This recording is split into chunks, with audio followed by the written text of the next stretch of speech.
नमस्कार दोस्तों, स्वागत है आप सभी का। दोस्तों आज का वीडियो आप सभी के लिए बहुत ही ज़्यादा मोस्ट इंपॉर्टेंट है, क्योंकि आज की इस वीडियो में हम आपके लिए गणित एवं शिक्षण शास्त्र का पहला वीडियो लेकर आए हैं, जिसमें आज हम देखेंगे गणित की प्रकृति। ये वीडियो आप सभी के लिए बहुत ही ज़्यादा मोस्ट इंपॉर्टेंट है। तो चलिए इसी के साथ हम वीडियो को स्टार्ट करते हैं। टॉपिक है आज का आपका गणित की प्रकृति, यानी कि नेचर ऑफ मैथमेटिक्स। ठीक है, गणित का सामान्य अर्थ होता है गणना का विज्ञान होता है। ठीक है, गणित को अगर हम एक शब्द में बताएं कि इसका मतलब क्या होता है, तो इसका मतलब होता है गणना करना। ठीक है, हम बचपन से ही गणना करना स्टार्ट कर देते हैं, सीख जाते हैं। ठीक है, जोड़ना, घटाना, गुणा करना, भाग करना हम बचपन से स्टार्ट कर देते हैं। अगर हम मार्केट भी जा रहे हैं, छोटा सा पिन भी खरीदेंगे, तो वहाँ पर हमें मैथमेटिक्स की आवश्यकता पड़ेगी। ठीक है, इसकी प्रकृति जो है तार्किक होती है। गणित की जो नेचर होती है वो कैसी होती है? तार्किक होती है, लॉजिकल होती है। ठीक है, मतलब हम गणित के अंदर कोई भी क्वेश्चन को सॉल्व कर रहे हैं, तो उस क्वेश्चन को सॉल्व करने के लिए हम तर्कों का यूज करके उस क्वेश्चन को सॉल्व करते हैं। ठीक है,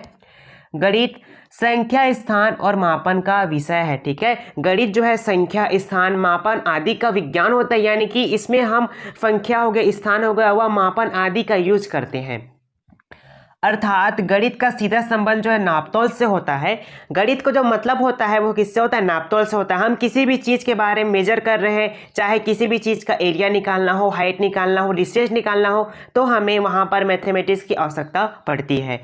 गणित के सिद्धांतों के बिना हम किसी भी क्षेत्र में नापतोल नहीं कर सकते हैं। जब तक हमें गणित के सिद्धांतों के बारे में पता नहीं होगा, हमें फार्मूला पता नहीं होगा, हमें प्रिंसिपल पता नहीं होगा, तब तक हम किसी भी चीज़ को मेजरमेंट नहीं कर सकते, उसका नापतोल नहीं कर सकते हैं। ठीक है, सभी प्रकार के अनुसंधान, गणनाएं, व्याख्या एवं परिणामों को प्रमाणित करने के लिए गणित का ज्ञान व्यवहारिक पक्ष है। गणित मानव जीवन का सच्चा आधार है। साइंस के अंदर जितने भी आपकी रिसर्च होती है, उनको प्रमाणित करने के लिए, उनको वेरीफाई करने के लिए गणित के ज्ञान का प्रयोग किया जाता है। गणित जो है विभिन्न विज्ञानों, जैसे कि आपका रसायन शास्त्र हो गया, भौतिक शास्त्र हो गया, आदि जो विषय हैं, इनके नियमों को स्पष्ट कर देता है। हम अलग अलग प्रकार के परिभाषा बनाते हैं परिणामों को प्रमाणित करने के लिए। इस प्रकार से गणित का ज्ञान जो है व्यवहारिक पक्ष होता है। ठीक है, आगे बढ़ते हैं। अब हो जाएगा आपका परिभाषा है। ठीक है, अलग अलग विद्वानों ने गणित को विभिन्न प्रकार से परिभाषित किया है। चलिए उनको हम एक एक करके डिस्कस करते हैं।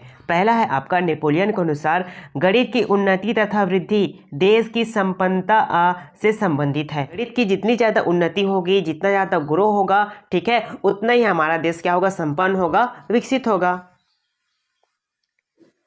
हॉगबेन के अनुसार गणित सभ्यता और संस्कृति का दर्पण है। ठीक है, कोई भी संस्कृति गणित के ज्ञान के बिना ग्रो नहीं कर सकती। जैसे कि आपने देखा होगा मोहनजोदाड़ो में आपकी जो सभ्यता है, वहाँ पर जो नहाने वाला जो क्या था, नहाने वाला जो स्थल था वो क्या था? आपका वर्गाकार था। वहाँ के जो रास्ते थे वो एक दूसरे को 90 डिग्री पर काटते थे। ठीक है, अब कल्चर जो है गणित से कैसे संबंधित है, कैसे रिलेटेड है, उनको देख लेते हैं। ठीक है, शादी में 7 फेरे होते हैं, 16 श्रृंगार होते हैं, ये सारी चीज़ें जो है कल्चर से रिलेटेड मैथमेटिक्स होते हैं। ठीक है, चलिए अब आगे बढ़ते हैं।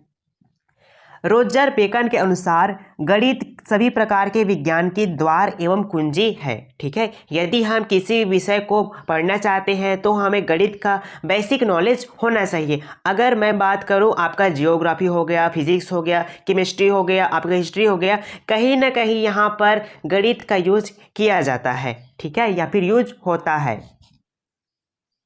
लॉक के अनुसार गणित वह मार्ग या विषय है जो किसी भी बालक के मन या मस्तिष्क में तर्क करने की आदत को विकसित करता है। ठीक है, मिल्टन के अनुसार the study of mathematics is so easy that it efforts no real mental discipline. मतलब जो आपका गणित का सब्जेक्ट है बहुत ही आसान है, बहुत ईजी है। ठीक है, यह हमसे किसी प्रकार का मेंटल डिसिप्लिन नहीं मांगता है, क्योंकि यह आपका क्या है? बहुत ही ईजी सब्जेक्ट है।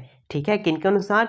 हैमिल्टन के अनुसार। ठीक है, चलिए अब बात करते हैं एक एक करके हम गणित की प्रकृति और गणित की संरचना के बारे में। ठीक है, तो पहला है आपका तार्किक। ठीक है, गणित की प्रकृति क्या होती है? तार्किक होती है, क्योंकि गणित सब्जेक्ट के अंदर हम किसी भी क्वेश्चन को सॉल्व कर रहे हैं तो उसे तर्कों के द्वारा हम सॉल्व करते हैं। ठीक है, मैं आपसे बोलता हूँ 5 5 बराबर 10, ठीक है। तो आप सोचेंगे 5 व 5 को क्या करे कि आपका 10 हो जाए, ठीक है। अगर मैं इन दोनों को जोड़ देता हूँ, 5 में 5 को जोड़ूंगा तो आपका आंसर जो है कितना आ जाएगा, 10 आ जाएगा। इसके अलावा कोई और ऑप्शन नहीं है, ठीक है। तो इस प्रकार से 5 में 5 का योग कर देंगे, जोड़ देंगे तो आपका आंसर जो है 10 आ जाएगा, ठीक है। यानी कि इसकी प्रकृति क्या होती है, मूलतः तार्किक होती है, ठीक है। अगला है आपका अविवादास्पद, ठीक है। मतलब इसके जो भी आपके परिणाम आते हैं, जो भी आपके रिजल्ट आते हैं, उस पर हम डाउट नहीं कर सकते हैं या फिर हम संदेह नहीं कर सकते ये गलत है। जैसे कि मैंने कोई चीज़ जो है आपका 100 रुपये में खरीदा और उस चीज़ को मैंने 150 रुपये में बेचा है,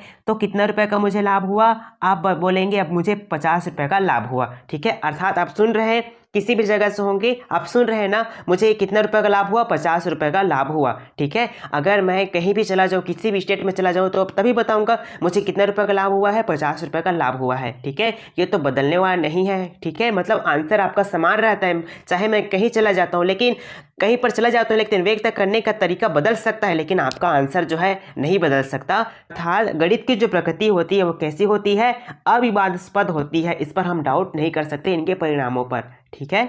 अगला है आपका अमूर्त विज्ञान, ठीक है। इसे अमूर्त विज्ञान माना गया है। ये मूर्त विज्ञान नहीं है, इसे हम छू कर नहीं बता सकते हैं, ठीक है। अर्थात हम अमूर्त विज्ञान के अंदर किसी भी चीज़ को सोचते हैं, सोचने के बाद अपनी संकल्पनाओं में लाते हैं, फिर उनका व्याख्या करते हैं, ठीक है। अगला है आपका अमूर्त अवधारणाओं को मूर्त रूप में व्याख्या करना, ठीक है। इनकी हम अमूर्त अवधारणाओं को मूर्त रूप में क्या करते हैं, व्याख्या करते हैं। एग्जाम्पल है आपका, हमने 2+2 को दिमाग में सोचा, ठीक है। इनको सोचा और देखा कि दोनों को जोड़ने पर कितना आंसर आएगा, आपका 4 आएगा। अगर हम इनका व्याख्या कर देते हैं, ठीक है, तो ये किस में बदल जाएगा, आपका मूर्त रूप में बदल जाएगा। 2+2 = क्या हो जाएगा, 4। अब ये किस में हो जाएगा, आपका मूर्त रूप में। जब तक हम सोच रहे हैं तो किस में रहेगा, अमूर्त रूप लेके जैसे हम व्याख्या कर देंगे तो ये किस में बदल जाएगा, आपका मूर्त रूप में बदल जाएगा, ठीक है। अगला है आपका यथार्थता, क्रमबद्धता, स्पष्टता, शुद्धता व तार्किकता, ठीक है। इसके जो भी परिणाम आएंगे, यानी कि गणित के जो भी परिणाम आएंगे, उनमें यथार्थता होती है। गणित के अंदर क्रमबद्धता होती है, यानी कि इसमें एक सीक्वेंस के बाद हम सभी चीज़ों को पढ़ते हैं, ठीक है। एक के बाद हम इनको पढ़ते हैं, ठीक है। इसमें जो भी परिणाम प्राप्त होते हैं उनमें स्पष्टता होती है, शुद्धता होती है, ठीक है। अगला पॉइंट है आपका आधार हमारी ज्ञानेंद्रियां है, ठीक है। गणित का आधार जो है क्या होती है, हमारी ज्ञानेंद्रियां होती है, यानी हमारी सोच है कि 60 व 60 कितने होंगे, ठीक है। तो सबसे पहले इसका जवाब हमारे मस्तिष्क के ज्ञानेंद्रियों द्वारा दिया जाएगा कि कितना होता है, 120 होता है। ज्ञानेंद्रियां हमारी आधार होने पर हम इस पर बिलीव कर सकते हैं, ठीक है। जो भी आपके ज्ञानेंद्रिया बोल रहा है वो क्या होगा, बिल्कुल सही होगा, सत्य होगा। गणित का क्षेत्र सीमित नहीं है, बहुत ही व्यापक है। हम बता ही नहीं सकते हैं कि गणित की सीमाएं कितनी है, लिमिटेशन कितनी है। सांकेतिक भाषा, इनमें बहुत सारे संकेत, सूत्रों, चिन्हों का उपयोग किया जाता है। जैसे कि आपका हो जाएगा अल्फा, बीटा, ठीक है, गामा हो गया, ठीक है, आपका थीटा हो गया। ये सभी जो है आपकी क्या हो जाएंगे, सांकेतिक भाषा हो जाएंगे, ठीक है। सार्वभौमिकता, कहने का मतलब ये है इसके जो भी परिणाम प्राप्त होते हैं उनमें सार्वभौमिकता पाई जाती है, ठीक है। यानी कि सभी जगह पर समान होता है, ठीक है। 50 में अगर हम 20 को माइनस करेंगे तो आपका आंसर कितना आएगा, 30 आएगा। सभी जगह पर तो ऐसे ही आएगा कि वहाँ दूसरे जगह पर चले जाएंगे तो क्या कम या ज़्यादा होगा, ऐसा नहीं होगा, ठीक है। परिणाम जो भी प्राप्त होंगे वो क्या हो जाएंगे, सभी जगह पर समान होंगे, ठीक है। विशिष्ट भाषा, ठीक है, इसकी भाषा जो है क्या होती है, स्पेशल होती है, ठीक है। इसके अंदर जो भी आपके अंक होते हैं, संकेत होते हैं, चिन्ह होते हैं, अक्षर होते हैं आदि का प्रयोग किया जाता है। संख्या, स्थान, दिशा, मापन आदि आधार है, ठीक है। गणित जो है संख्या, मापन, दिशा, स्थान आदि का विज्ञान है। यानी कि इसके अंतर हम आपके संख्या हो गया, मापन हो गया, दिशा हो गया, स्थान आदि का उपयोग करते हैं, ठीक है।